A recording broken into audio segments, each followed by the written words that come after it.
Amin amin ya rabbal alamin. Mudah-mudahan sholawat-sholawat yang kita baca nanti akan menjemput kita semua sebagai syafaatnya. Amin Allahumma amin.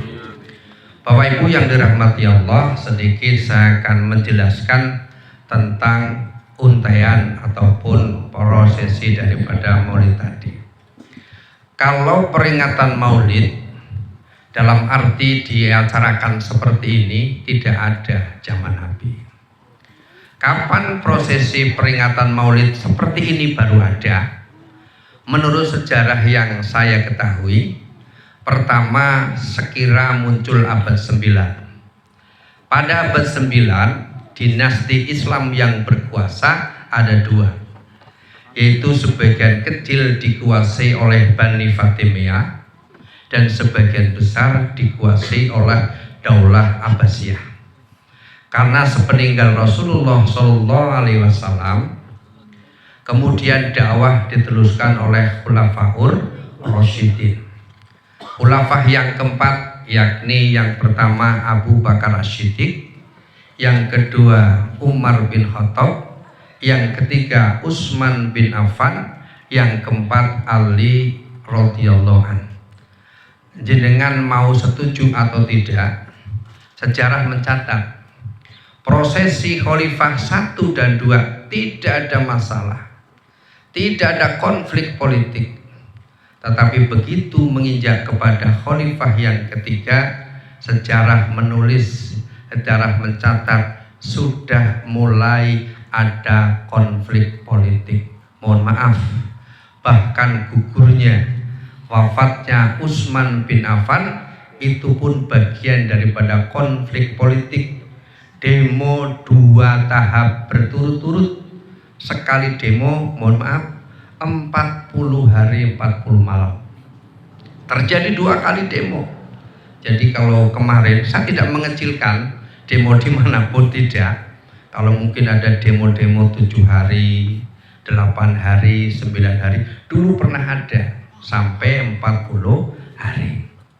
Setelah sepeninggal Khalifah yang keempat, daulah dikuasai oleh Bani Umayyah. Siapa itu Bani Umayyah? Anak keturunan Abu Sofyan. Anak keturunan Abu Sofyan yang melahirkan putra pertama namanya Muawiyah. Daulahnya bernama Bani Umayyah. Ketika daulah Umayyah ini berkuasa, kita juga diingatkan oleh sejarah. Ternyata sejarah tidak seperti yang kita inginkan, tetapi sejarah lebih sesuai dengan siapa yang berkeinginan. Survei membuktikan ketika Bani Umayyah berkuasa, keluarga Abbasiyah kurang lebih menderita. Dan sebaliknya, 200 kemudian daulah berpindah, berganti kepada daulah Abbasiyah.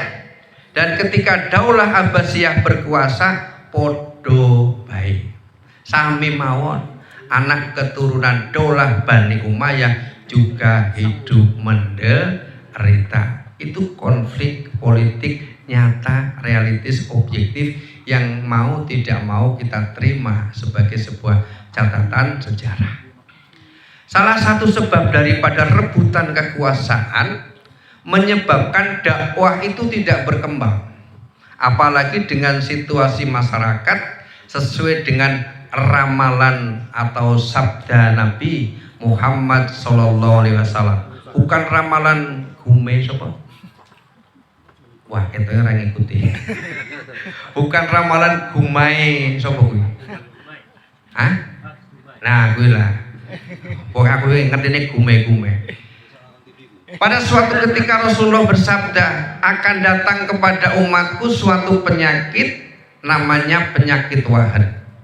Sahabat kemudian bertanya, apa itu penyakit wahan ya Rasulullah? Hubbud dunya wa karahiyatul maut. Cinta kepada dunia dan takut akan kematian. Akibat orang cinta kepada dunia menjadikan dirinya walaupun sugih pelit. Karena hubbud dunya, dia tidak yakin dengan la in syakartum la zidanakum wa la in kafartum inna adabi lasyadid. Padahal semakin kita pandai bersyukur, Allah akan menjanjikan akan semakin banyak nikmat yang diberikan oleh Allah kepada kita. Tapi akibat hubbud dunya, orang menjadi pelit, menjadi bahil. Mohon maaf, musola walaupun mungil indah ini tidak akan terbangun kalau tidak ada donasi. Kegiatan maulid seperti ini, silakan snacknya dimakan. Niku sajian. Nah, ini bukan sesaji. Nah, kalau sajian untuk dimakan. Kalau sesajen, wallahu a'lam, menjadi konflik sosial. Yang jelas, yang di hadapan panjenengan itu sajian. Termasuk di depan saya sebelah kanan pojok itu nanti juga disajikan, nggih. Insyaallah bakso seger Bu Eko. Yang kedua, akibat dari orang pelit ini bukan saja mundur dakwahnya, hancur. Coba kalau nggak ada orang mau sedekah, tidak ada orang mau nyumbang, maka pembangunan tidak ada, perjuangan tidak ada. Maka nyun sewu, jangan jadi orang pelit. Ibu-ibu, Bu, ibu-ibu senang mboten nek suamine pelit? Bapak seneng mboten nek duwe bojo dermawan, Pak? Seneng. Wong nyun sewu, wong pelit kuwi ora ono sing seneng. Bahkan orang pelit pun tidak seneng sama orang pelit. Kalau nggak percaya silahkan dicerna. Wong pelit wae ora seneng karo wong pelit. Ojo dolan gone Pak Sarip, apa wonge pelit. Wedang wae ora metu. Padahal kita orang Jawa diajari walaupun bosa basi, yo paling tidak nawarke, walaupun barengi kadang ora ono. Fal yukrim tuefa, kita memuliakan tamu. Tapi kadang nyusul ada orang yang pelit. Ciri-ciri orang pelit, nek jenengan lunga bareng, wayahe bayar dompetnya ketinggalan. Wah, dompetku ketinggalan. Nang sak ya ora ono duit, padahal bayar ki ora kudu nganggo dompet, betul? Ora kudu nganggo dompet. Yang kedua kata Nabi, wa karahiyatul maut, dan takut akan kematian. Akibat orang takut kepada kematian, tidak ada yang mau berjihad, tidak ada yang mau berjuang. Dua hal ini penting. Kalau nggak ada donatur, yo ora iso perang. Nek orang duwe prajurit, yo ora iso perang. Orang pada takut mati, kalau nanti saya ke medan perang nyun sewu nanti mati piye? Mohon maaf. Padahal yang namanya mati itu tidak harus perang. Wong lagi leyeh-leyeh santai nang teras, karo ngombe kopi, karo maca WA, mati juga ada. Orang lagi asyik olahraga, jarene supaya yo mati oke. Jadi wong mati ora kudu sakit, ora kudu perang. Tapi namanya karahiyatul maut, menjadikan dirinya tidak mau berjuang, takut mati. Termasuk perjuangan memberantas kemaksiatan di sekitar sini. Nek orang sing perwakilan maju ke depan, ya bisa jadi kanan kiri kita menjadi ladang maksiat. Betul nggih Pak Soleh nggih? Untuk Pak Soleh wani ya, wani nantai. Jadi ini bubar, alhamdulillah. Ini contoh hubbud dunya wa karahiyatul maut. Apa dampaknya? Ketika Daulah Abbasiyah dipimpin oleh Salahuddin Al-Ayyubi, itu saya gambarkan Salahuddin Al-Ayyubi itu jadi raja, jadi presiden, itu mewarisi hutang piutang negara yang begitu besar.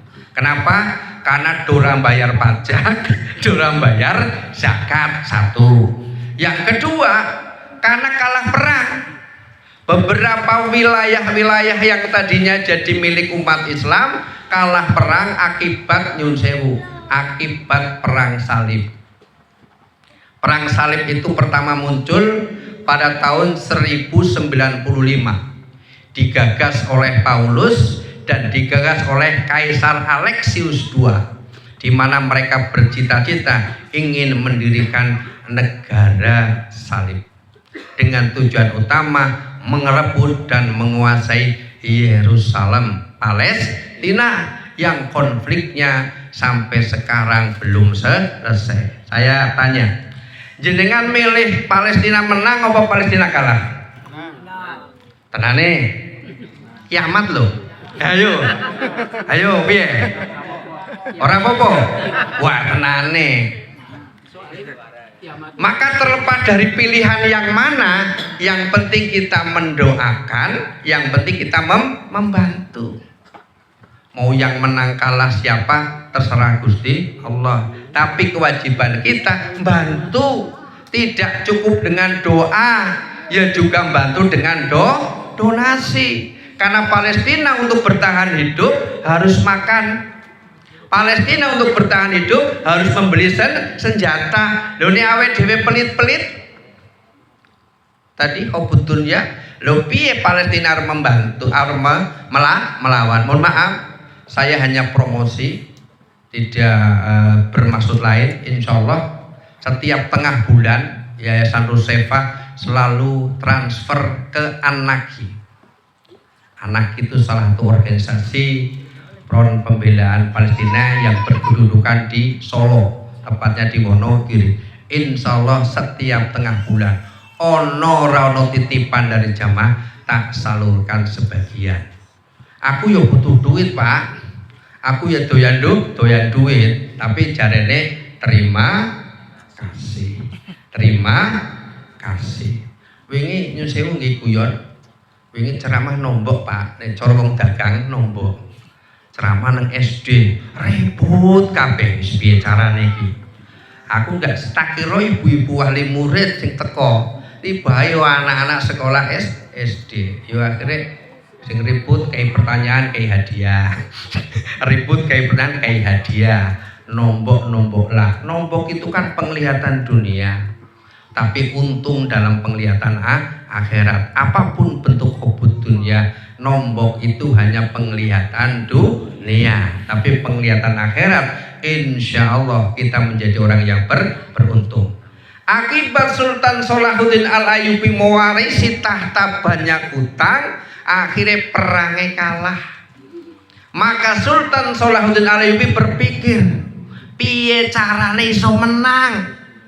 Beliau melihat salah satu penyebab kemenangan mereka karena mereka menyelenggarakan pengajian versi mereka, namanya Natalan. Dengan Natalan itu berbondong-bondong umat Kristiani datang, dikasih semangat, dikasih maju ke medan perang, dikasih hadiah ini itu dan sebagainya. Walaupun terkadang tidak sesuai dengan janji.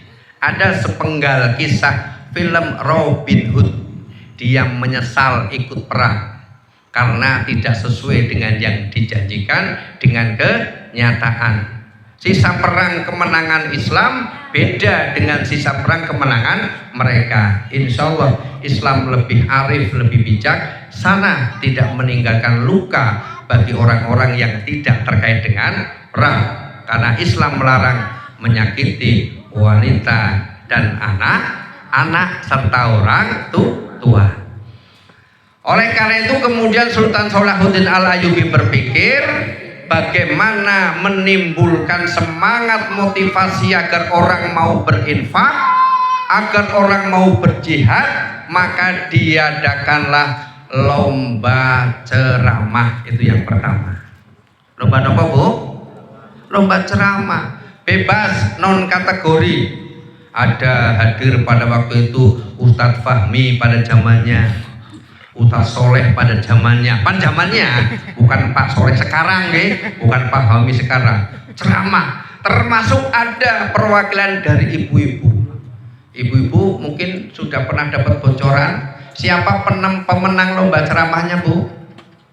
Itu penceramah perempuan, yang jelas bukan Mama Dede. Penceramah perempuan, padahal penceramahnya singkat. Dia maju ke podium, kemudian dia salam, kemudian dia menggoreskan ibu jarinya, kemudian menetes darahnya, kemudian ibu itu mengatakan, cukup kami sebagai perempuan memberikan dukungan darah agar bapak-bapak mau ke medan perang. Billahi taufik wal hidayah. Wassalamualaikum warahmatullahi wabarakatuh. Ini tutupnya ceramah itu ya, ini belum nih. Ini sampai jam 11. Jadi lomba ceramahnya yang menang ibu-ibu walaupun singkat. Yang kedua, lomba biografi Nabi, yaitu menulis sejarah hidup Rasulullah. Nah, saya bawa kitab, ada Simtud Duror, ada Tiba, ada Albar Janji. Tadi yang dibaca pembukaannya menggunakan Tiba, sejarahnya menggunakan Albar Janji, mahalul qiyamnya menggunakan Albar Janji.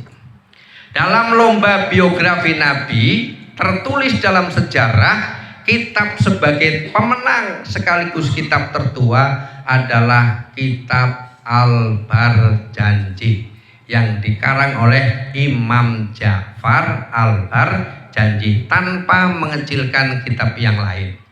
Tapi kalau mau diskusi lebih spesifik, insya Allah saya masih bisa menjelaskan kapan datangnya kitab Simtud Duror, siapa yang membawa, misinya apa, insya Allah masih ada di file benak otak saya. Karena itu datang tahun 800-an, dibawa oleh dua imam.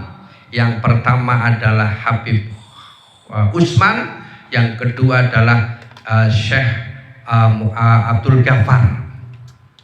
Habib Utsman dijadikan sebagai qadhi atau mufti agung di Batavia, kemudian Abdul Ghaffar dijadikan sebagai qadhi atau mufti agung di Aceh untuk meredam perlawanan di Aceh, Tengku Umar, Cut Mutia. Yang satu yang di Batavia untuk meredam perlawanan yang ada di Jawa, di Ponorogo, Mataram dan lain sebagainya. Satu saja. Bapak-bapak ibu mungkin masih ingat siapa itu Syekh Abdul Ghaffar? Halo, ada yang ingat? Anak-anak, kalau anak hadiah deh 100.000. Ayo, siapa Syekh Abdul Ghaffar? Ayo, Imam Bonjol. Syekh Abdul Ghaffar nama aslinya adalah Senuhor Gronje. Karena memang dua orang itu diundang oleh Belanda. Dua orang itu diundang oleh Belanda untuk membantu kolonial, agar umat Islam diredam, agar umat Islam tidak melawan. Maka didatanglah ulama versi mereka. Maka kalau sampai sekarang ada ulama dua kubu, ya wajar. Jadi kalau ulama yang terima setoran, ya bukan riswah, itu sebagai biaya perjuangan.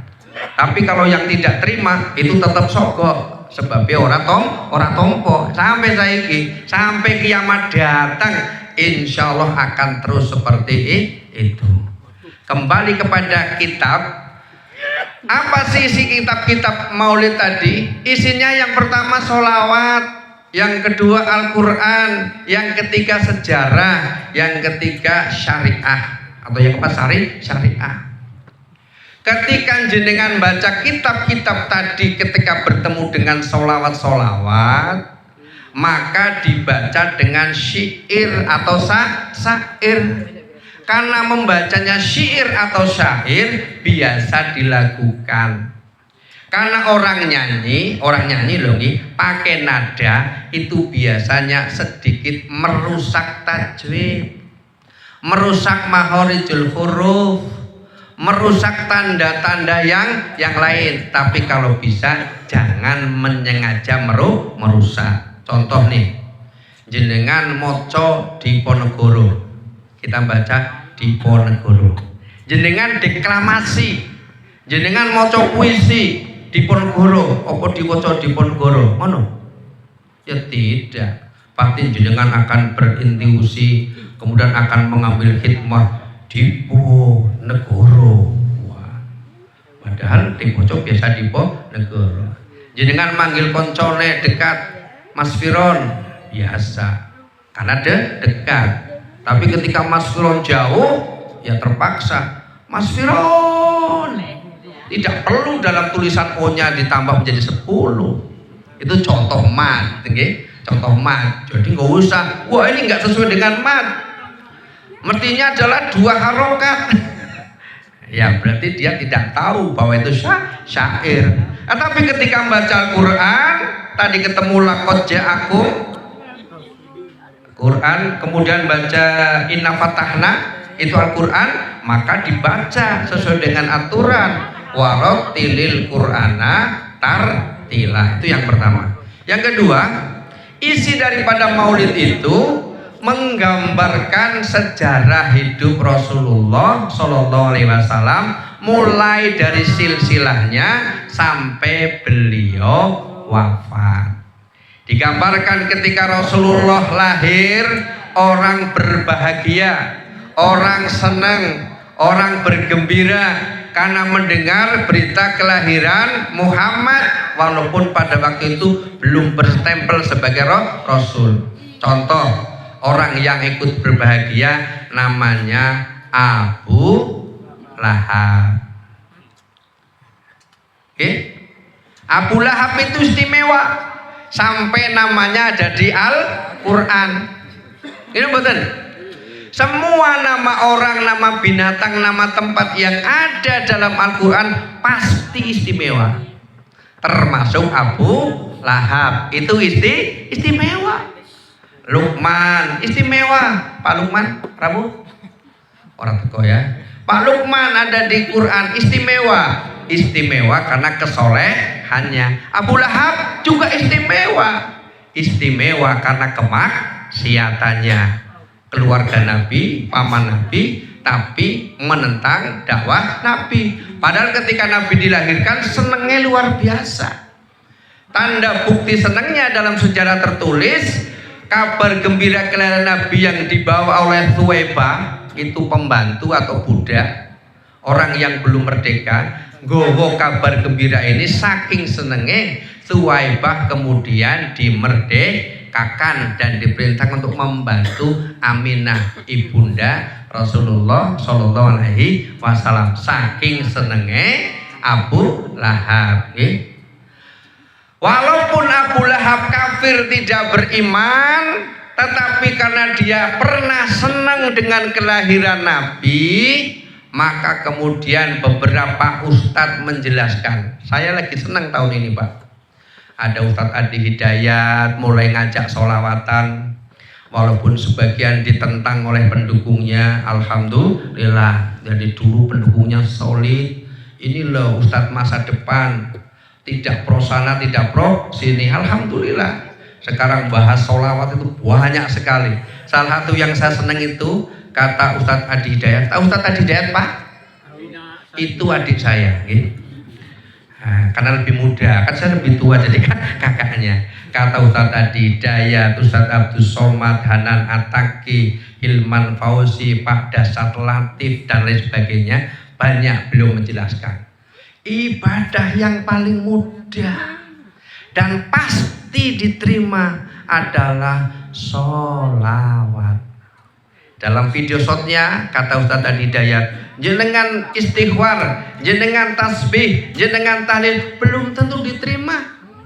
Tapi sholawat walaupun bacanya salah, walaupun tidak ikhlas, insya Allah diterima. Karena itu yang menjamin Allah Subhanahu wa Ta'ala. Jadi eman-eman kalau kita sebagai umat Islam yang beriman tidak senang, tidak mau memperbanyak sholawat. Loh, Abu Lahab saja yang dia kafir hanya modal senang dapat diskon siksa kubur setiap hari Senin. Itu dijelaskan dalam beberapa riwayat. Setiap hari Senin diskon siksa kubur bagi Abu Lahab.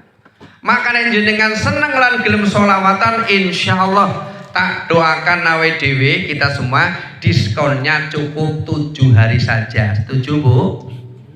7 hari saja nggih? Setiap hari Senin, Selasa, Rabu, Kamis, Jumat, Sabtu, apa Bu? Yang terakhir? Tumben ngomong Ahad. Biasanya Domingo. Domingo. Untuk merubah akad menjadi minggu itu perlu perjuangan besar bagi mereka.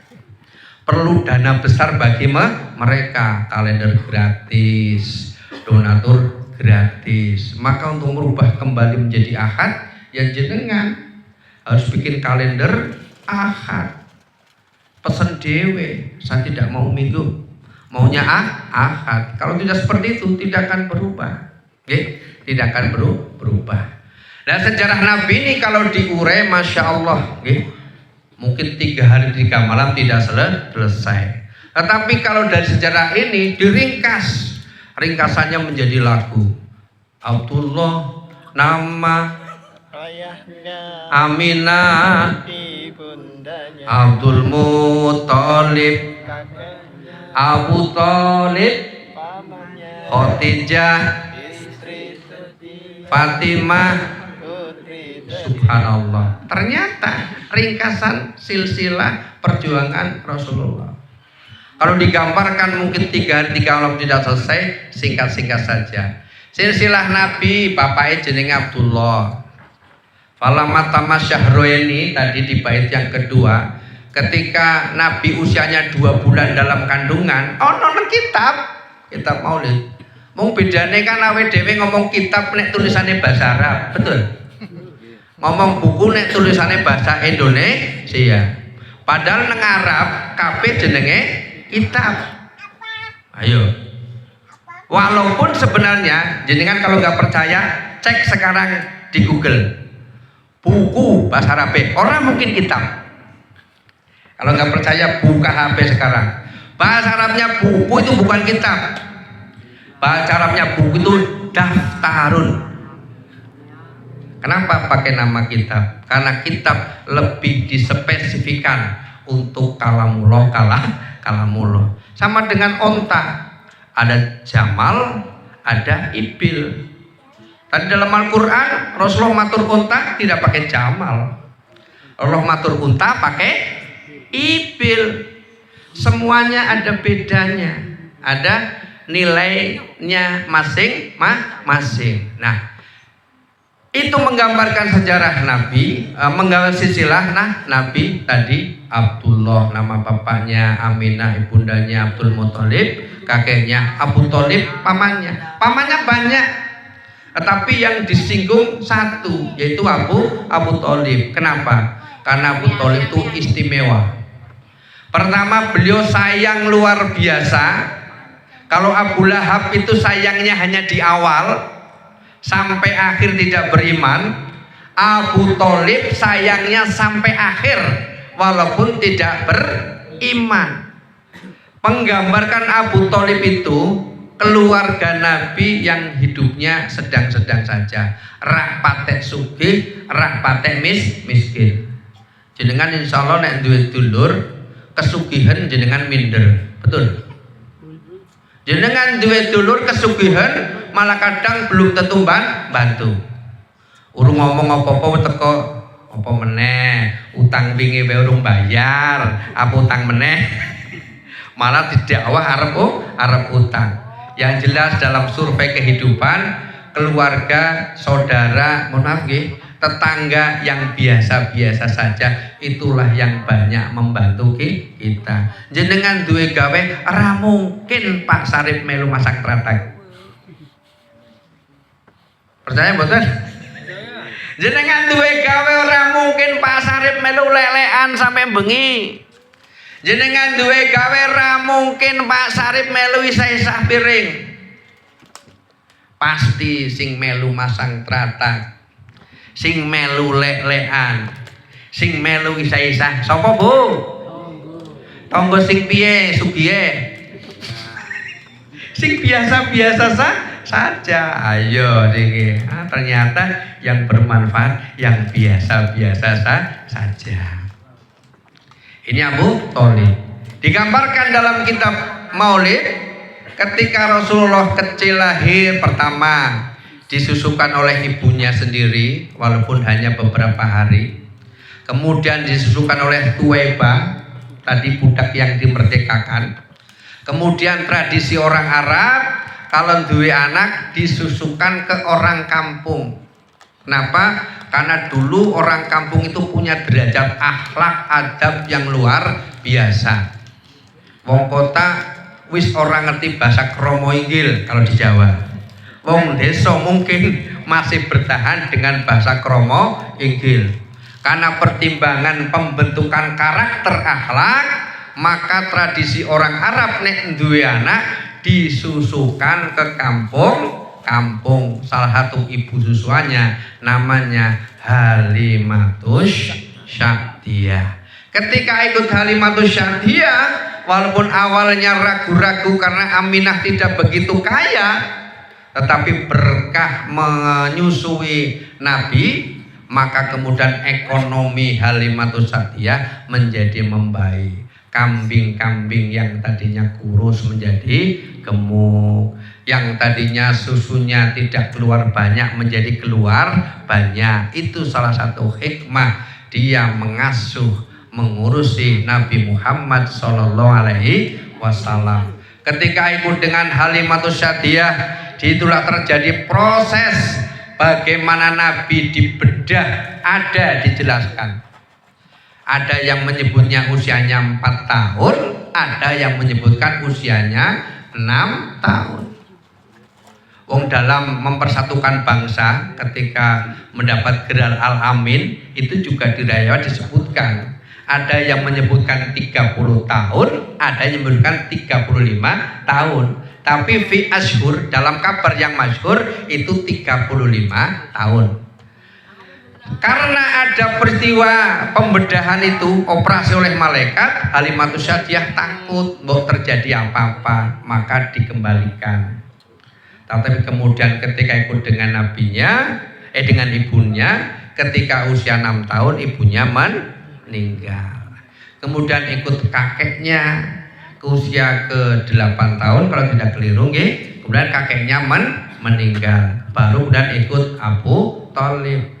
Ketika ikut Abu Thalib di awal masih meneruskan kebiasaan lama, yaitu jadi penggembala domba. Domba itu jenisnya banyak. Ada domba Garut, ada domba Wonosobo, Texel, Cross, Morino, dan lain sebagainya. Jenis-jenis domba. Tapi setahu saya ada domba, ada kambing. Ada kambing Jowo, ada kambing Etawa, dan lain sebagainya. Mohon maaf ini, saya dari SMP udah ngerumat domba, rumat kambing. Survei saya secara pribadi, wedhus sing paling angel diatur iki wedhus Jawa. Saya setuju. Nah, orang percaya buktikan aja. Wedhus sing paling angel diatur iki wedhus Jawa. Aku ora ngomong wong sing paling angel diatur mboten lho nggih. Kalau ngomong wedhus. Wedhus sing paling angel diatur wedhus Jawa. Sing paling penak diatur domba, nurut penak. Kowe ngarah wareg meneng. Wis wareg meneng itu domba. Karena kebetulan saya punya domba.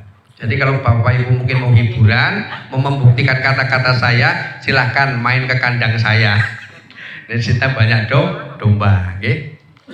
Setelah Rasulullah berpengalaman urusan domba, efeknya nanti di kedepan mempersiapkan diri Rasulullah mau mengurusi orang banyak, yang semua orang itu nyun sewu tidak semuanya mudah diatur. Orang jaminan keluarga dewek nurut.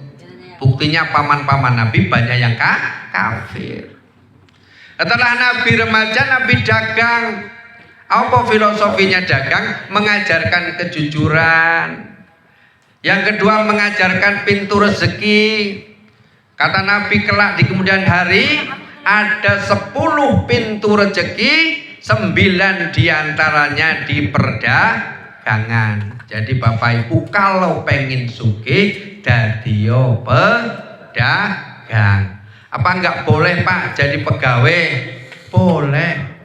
Tapi satu diperebutkan orang banyak. Junjungan malah nyeletuk. Ono Pak pegawai sugih, mungkin pegawai nyambi dagang, ya gitu. Mung dagangane opo aku ora weruh, mungkin dagang proposal gitu ya. Dagang pertanggungjawaban keuangan ya, duit wingi 25 juta, tolong dibikin baku yang baik. Urusan dunia, mohon maaf, ini saya sedikit kritik sosial. Urusan dunia salah rapopo, sing penting pertanggungjawabannya apik. Urusan dunia ora tuku snack lah, asal ono fotone dus sah. Urusan dunia. Tapi nek urusan akhirat ora perlu apik, sing penting nyatane. Nah, kan angel toh. Maka nyun sewu. Ya, ini sebagai informasi tidak baik. Maka saya tidak pernah bikin pembukuan. Saya tidak pernah bikin pembukuan. Nah, pembukuan garing ngarang. Tak tuku kayak kerupuk walaupun ora, sing penting golek notane tuku kerupuk. Tak tuku kayak wedhus, lah wedhus nyembelih dhewe piye golek nota ya lah. Akhirnya tak tuku kayak wedhus. Nek hanya pembukuan seperti itu. Maka mohon maaf nggih, spesial yayasan saya tidak punya pembukuan.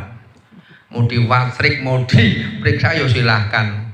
Wong nek dihitung ya ibaratnya hampir ya hanya sebagian kecil nggih. Bukan berarti saya tidak terima bantuan, alhamdulillah. Kalau ada yang bantu ya kita bisa mengelola yang lain. Karena nopo tadi prinsipnya terima kasih. Orang-orang yang kebetulan ikut saya, yang dia berusaha, nek ono ya tak buka ke usaha. Nek ono ya antri se. Karena duitnya terbatas. Karena saya juga membedakan, nek zakat orang entuk nggo mangan-mangan, betul? Betul Pak nggih? Zakat orang entuk nggo mangan. Tapi nek sedekah, infak bebas. Nek zakat peruntukannya harus untuk manusia. Harus untuk manusia. Zakat orang entuk nggo bangun musola.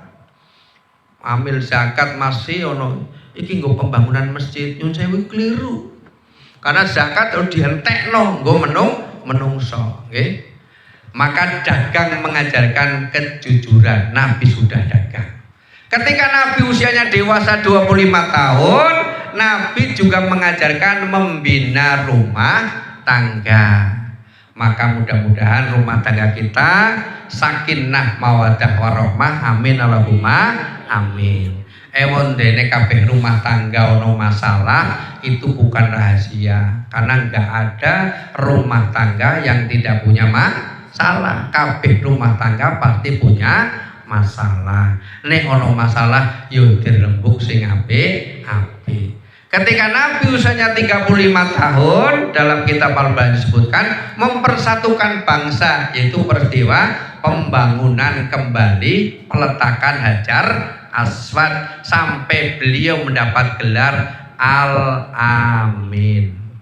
Kemudian ketika usia 40 tahun Nabi diangkat menjadi Rasul, tidak pakai skep tapi pakai wahyu, tidak pakai pemilihan tapi pakai penunjukan langsung dari Allah Subhanahu wa ta'ala. Maka cekak ausnya kita dengan memperingati Maulid, yang pertama ayo kita berbahagia.